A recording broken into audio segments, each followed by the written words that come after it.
Duomo di Milano, a stone symphony built over 6 centuries. In the heart of Milan stands a cathedral that astonishes not only with its immense scale, but with the patience and dedication poured into its creation. This is the Duomo di Milano, one of the largest Gothic cathedrals in the world, a masterpiece whose construction spanned nearly 600 years. It is a story of faith, ambition, politics, art, and architecture. A story about how one duke's dream became an obsession carried forward by generations. The story begins in 1386, when Milan was ruled by Duke Gian Galeazzo Visconti. Determined to elevate his city to rival the grandeur of Rome and Paris, he envisioned a cathedral that would become the spiritual and cultural heart of Milan. He ordered that the new cathedral be built on the site of 2 older churches. The idea was simple: to create a sacred place that would reflect the power, wealth, and piety of Milan. But its execution would prove anything but simple. From the beginning, the Duke brought in master builders from across Europe, especially from Germany and France, experts in the Gothic style. That in itself was unusual, because most Italian churches of the time were built in Renaissance or Baroque styles. The primary material was white marble from the quarries of Candolia.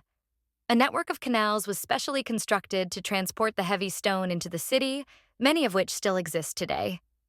Over the centuries, the cathedral was built piece by piece. First the apse and choir, then the nave, the side chapels, the porticos, and eventually the spires. Plans constantly evolved, as did the style.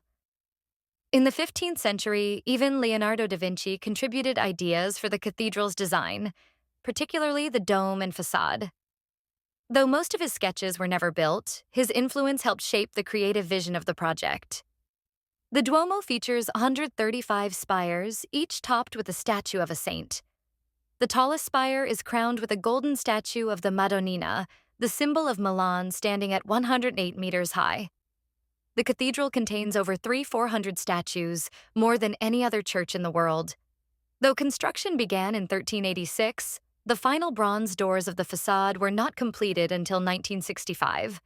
The rooftop is walkable, the only Gothic cathedral in the world where you can stroll among the spires and admire panoramic views of Milan, and on a clear day, the Alps. The Duomo has seen centuries of turmoil. During the Napoleonic era, Napoleon insisted the facade be completed quickly, so he could be crowned King of Italy inside the cathedral. It was finished, though, in a style that partly diverged from the original Gothic vision. In World War II, the cathedral was damaged by bombing, but miraculously, the structure survived. Throughout the 20th century, the Duomo served not only as a religious center, but as a space for political gatherings, national mourning, and civic celebration. The cathedral's interior is as breathtaking as its exterior. Towering marble columns reach up 24 meters, supporting vaulted ceilings. The stained glass windows, especially those in the apse, are among the largest and most intricate in the world. There's an enormous pipe organ, one of the largest in Europe. Beneath the floor lie crypts, ancient tombs, and remnants of earlier churches upon which the Duomo was built. Today, the Duomo is more than just a tourist attraction. It remains a functioning cathedral, where daily mass is held. It is also a museum of stone, a gallery of faith and artistry open to the sky. Over 5 million people visit the Duomo each year. Remarkably, the Duomo is still maintained by an organization founded in 1387, the Veneranda Fabbrica del Duomo. They oversee ongoing restoration, marble care, statue repair, and historical research. The Duomo di Milano is not just a building, it is poetry in stone, a symphony composed over centuries by architects, sculptors, engineers, and faithful believers. It is the beating heart of Milan's spiritual, historical, and symbolic. And just as the Madonnina continues to shine over the city, so too does the Duomo remind us that beauty, faith, and patience can build wonders.